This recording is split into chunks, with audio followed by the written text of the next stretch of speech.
Hello, and welcome to the Maintaining Relationships During COVID-19 webinar. My name is Michelle Robichaud, and I am a professional counselor at Counseling and Psychological Services with Texas A&M University. And I'm Iris Cahill Castellano, one of the doctoral psychology interns, also at CAPS. And we are so excited to have you watching this webinar today. It is based upon the information on our hashtag Relationship Goals workshop series that Iris and I created for the center. But we felt like during this time of COVID, it's really important that we engage in relationships and especially healthy relationships during this time. And so we just wanted to give you some tips and tricks and helpful information to help you learn ways of managing and maintaining those relationships. So some possible impacts on relationships due to COVID-19, some adjustments that you might be experiencing can include limited in-person contact due to social distancing or shelter-in-place directives. So these would reduce our access to public places, which makes it a lot harder for us to connect and gather with people. Can also increase our feelings of isolation because of location barriers.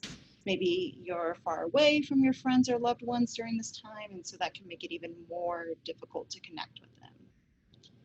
Canceled events or future plans. Maybe you were planning on graduating in May, or you knew someone who was, or you had this upcoming trip that you were excited for. And now, because of all the uncertainty that's happening surrounding COVID, maybe those plans have been canceled or even changed, and that can be really difficult. You might also possibly have to relocate back home, whatever home is for you. So you might be living with your family of origin, or maybe you're in close quarters with another individual. So whether that be a roommate, a significant other, a sibling, whoever that individual might be. And sometimes that can cause friction from having to share such a tight space. So in response to all of these possible adjustments that you're having to make, there's lots of emotional reactions you might be experiencing. Chief among those could be a lot of fear and anxiety around relationships, not to mention the potential impact to loved ones during this time of social distancing. You might also be feeling lonely and disconnected from others as you've had to kind of either shelter in place or do something else in response to this pandemic. You could also be experiencing grief and loss around a lot of these changes, such as those canceled events or future plans. Like, for example, a lot of graduations look differently now this semester, and you might be feeling kind of sad about that and experiencing that loss. Could also be mourning loss of independence if you've had to move back home or share a space with other people. You could be feeling angry, frustrated, irritable in response to all of these changes. And last but not least, maybe even some depression or sadness with all of these changes that you've had to make.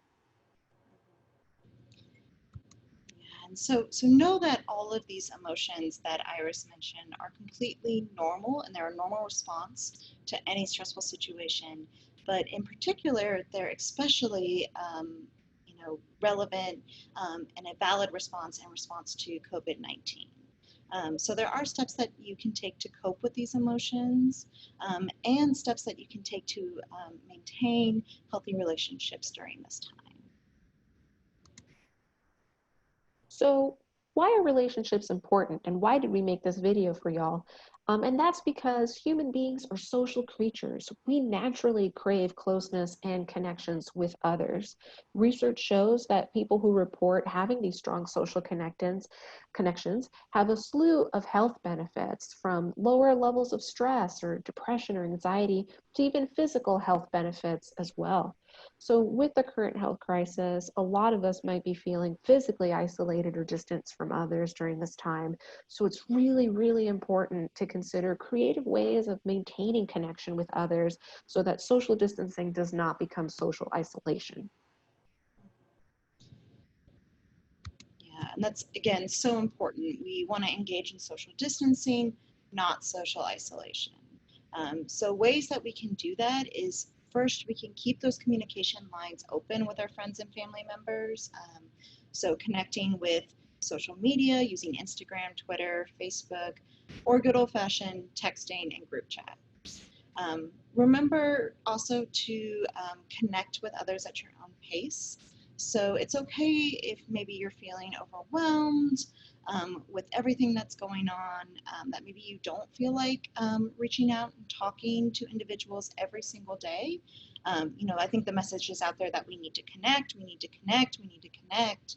And that's important, but we also have to take care of ourselves. And so it's okay to have a balance, and you don't have to feel guilty for allowing yourself to have time to take care of yourself. Dedicate time for connecting with others. So if you can, make it a part of your daily routine.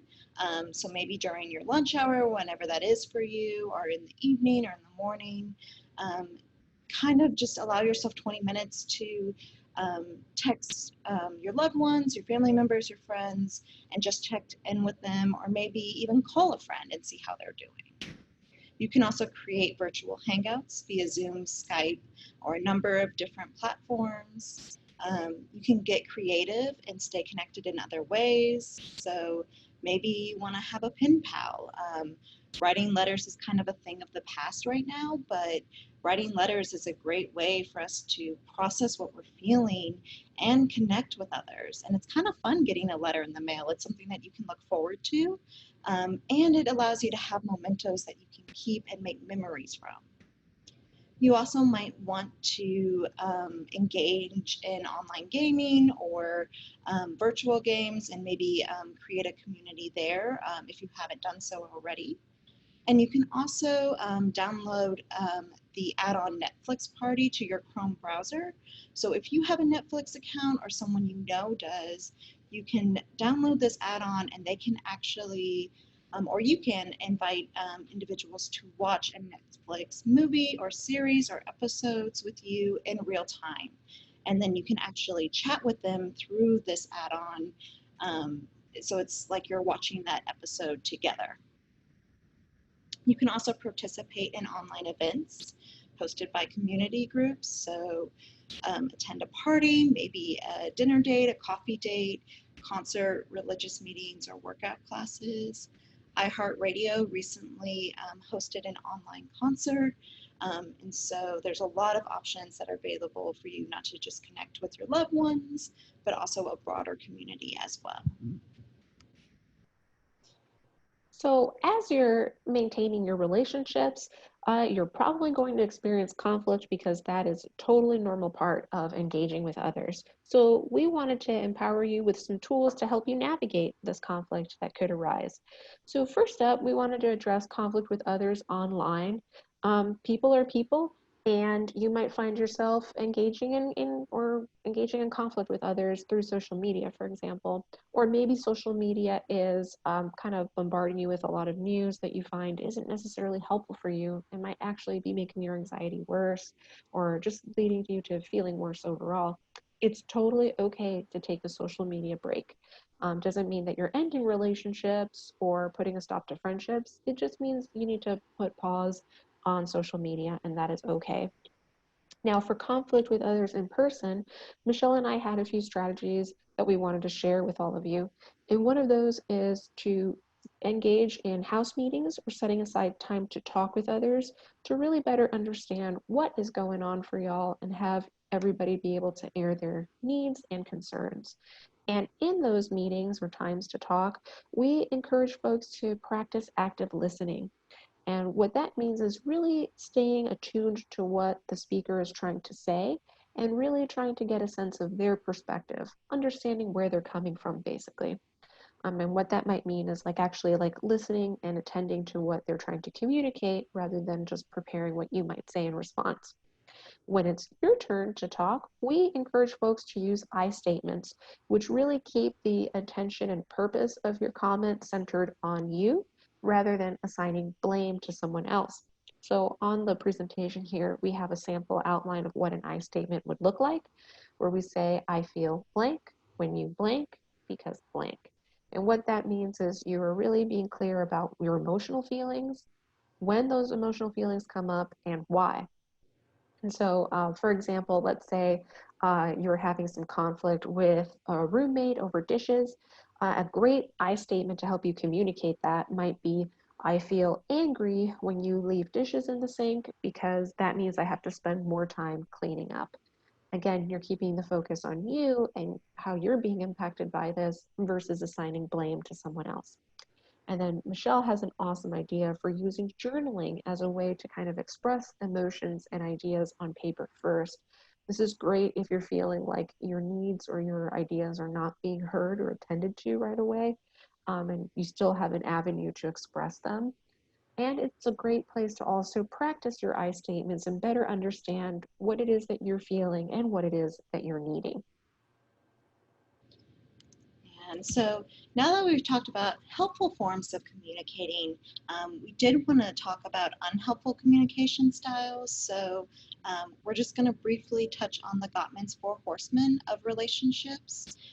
And so these are basically unhelpful styles of communicating that we all might fall into at one point or another. And we tend to use these forms of communicating when maybe we feel like we're being attacked, or judged, or we feel defensive. And so if you find yourself engaging in these unhelpful forms of communicating, that's okay.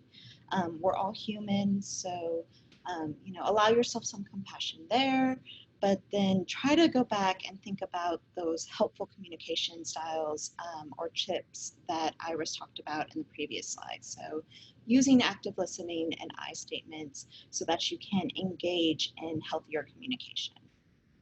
So the first one is going to be criticism. Criticism is when we attack a person's character. So we make harsh judgments about them, or we make broad generalizations about who they are as a person. Contempt is like criticism, in which we judge a person, but we take this stance of moral superiority over them. So not only do we judge them, but we also belittle them. And the purpose of contempt is to actually make someone feel less than, or belittled. Defensiveness is often a response to criticism. So when we feel defensive, it's because maybe we perceive someone is criticizing us, or we have been criticized, even if that's not the case. So what happens is when we engage in defensiveness, we try to shift that blame onto something else, or maybe back onto that individual that we feel like we're being critiqued by. And so what that can look like is placing the blame on that person. And then stonewalling. Stonewalling is basically the kind of, when we think of this as a gradient, it's sort of the end of the spectrum, sort of the worst and most unhelpful communication style that we can use, because it's actually not communicating at all. What stonewalling is essentially when we ice out another person. So we don't respond in communicating, we shut down the conversation. Either maybe we leave the room, or we walk away from that individual, or we just stop responding. Now, sometimes we might engage in stonewalling because we're feeling emotionally overwhelmed by the conversation. Maybe we're feeling too emotionally charged and we are afraid of saying hurtful or unhelpful things in that moment. That's okay if we feel that way. It's okay too to also say, hey, I need a break. Let's take 5 minutes. I'm feeling really emotionally overwhelmed. But the important thing is that we come back to that conversation. We don't just end it there. We don't just walk away from the conversation, that we find a way to connect. So this just kind of gave you a sample of what we do in our relationship goals workshop. We have additional videos in the hashtag relationship goals webinar series, which we hope will provide more helpful information about relationships. So please keep an eye out for that on our website. Additionally, TAMO students can register for the in-person 3-week workshop once we actually come back to regular in-person services, and that will happen once the university has resumed in-person classes. And in addition, we just wanted to mention some helpful resources. So these links will be listed below. One in particular that might be really helpful, or that you might be interested in looking at, is the Gottman's website for more information about the 4 horsemen of relationships.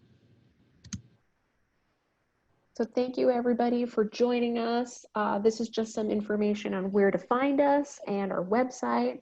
And be sure to check us out on Facebook, Twitter, Instagram, and now on YouTube. And thanks y'all for attending this webinar. And we hope that you take care of yourself and all your loved ones during this time.